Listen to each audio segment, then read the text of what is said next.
Elf on the shelf, elf on my shelf, elf on Gretchen's shelf, elf on all of our shelves, because today we're talking about elf on the shelf. You know elf on the shelf, you know that elf that goes on your shelf and then the next day it's on a different shelf, and maybe the next day it's riding a wine bottle. Well, we're going to talk about that today, the history of elf on the shelf briefly, because I don't want to do that much research into it, and the oddities of the elf on the shelf knockoffs. Elf on the shelf in a nutshell, or a nutcracker shell, 'tis the season.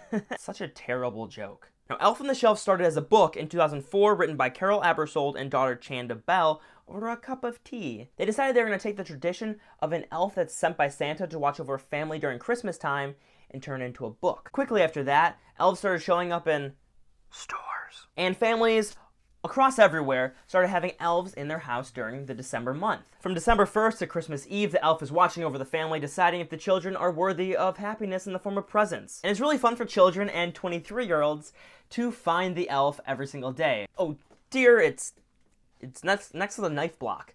Now, like any commercial success, there are knockoffs. The first knockoff I found was a delicious item from Elves Behaving Badly on Amazon. A 16-inch deluxe bend and pose Arthur the Naughty Elf. Ooh, a naughty. Just looks like an elf on the shelf, but in a black outfit, until I look at what the color is defined as. Black Boy Elf. For $8.99, it's not eligible for Amazon Prime. What? Now, the problem with Elf on the Shelf is that Jewish kids cannot partake. I didn't make the rules, it was in the Bible. Bible said Elf on the Shelf, not for Jewish kids. So, what did they come out with? Mensch on a bench. Mensch on a bench, a new Hanukkah family tradition. Next we got Silly Miguel, a St. Patrick's Day fun for your wee little one. I actually really like that. Next we got Troll on a Bowl, which is supposed to help your children go to the bathroom. Once the friendly magic troll is up on the back of the toilet tank, a fun aiming game may not be too far behind. That's not true. There will be no aiming, because I will see that and it will all just release from my body. We have the Switch Witch that promotes a healthier and more inclusive Halloween for kids.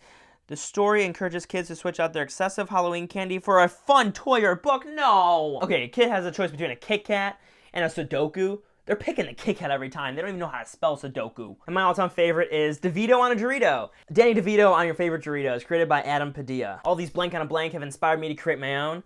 So here's my list. Let me know what you think. We got Kermit on a Permit. We have Reese Witherspoon on a Reese's cup in a spoon. And we have Adam Devine in a 2004 bucket of Nickelodeon slime. Now, many people don't know that there was an Elf on the Shelf movie because, well, nobody cares. But it is called The Elf on the Shelf, an Elf Story. Now, I want to know what the main character's name was, so I was probably thinking, oh, it's got to be something festive like, Holly or Ginger or Bernard. It's Chippy. An elf named Chippy. Chppey. It's a quick synopsis. An elf named Chippy helps a young boy who struggles to believe in the magic of Christmas. The Elf on the Shelf's Rotten Tomato score has a score of no consensus yet. Well, I mean, it's only been 8 years ago. They probably need some time to consensus together. Now, the Elf on the Shelf movie is only 23 minutes. It's a quick watch. I'm not going to watch it, though. But I am going to look at some pictures. The animation's kind of, ugh. Santa, fix your posture. Why you popping that hip out? That's a little, I don't like that, Santa. Let's round this video out watching the Elf on the Shelf trailer.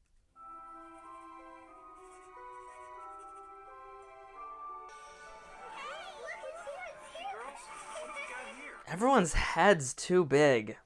I don't like that. It's our very own elf.